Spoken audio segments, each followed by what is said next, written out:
miguu hiyo ianze kubeba moto. Pepo popote alipokaa, amekaa kwenye miguu, kwenye tumbo, kwenye kifua, achomoke, aondoke. Napuliza moto, maana imeandikwa Mungu wetu ni moto. Waliokushikilia, waliokumiliki muda mrefu, moto, moto, moto mara ya kwanza, moto mara ya pili. Huko kamata moto mlipojificha, kamata moto mlipokaa, nakata kila nira zilizo mabegani mwake kwa jina la Yesu. Nakata kwa upanga, kwa mamlaka niliyopewa. Wanakuachia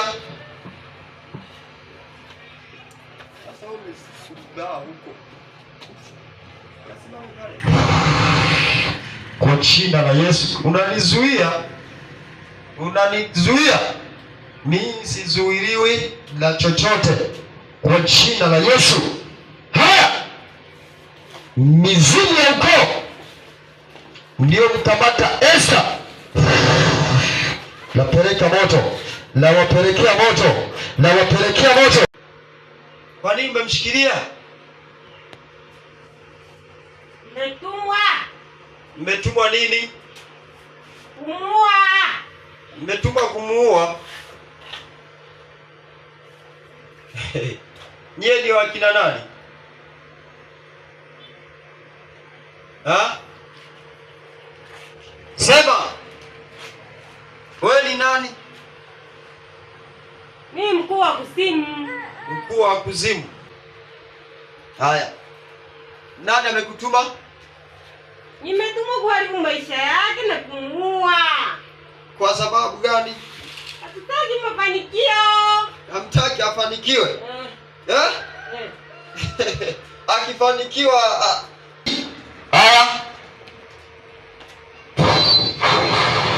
Mikono yake hii, mikono hii lazima shike hela. Lazima shike hela kwenye mikono yake. Nafungua mikono yake, nafungua mikono yake. Mmegeuza mikono yake asifanikiwe. Sasa lazima afanikiwe. Linaigeuza, linairudisha kwa jina la Yesu. Linarudisha mikono hiyo afanikiwe.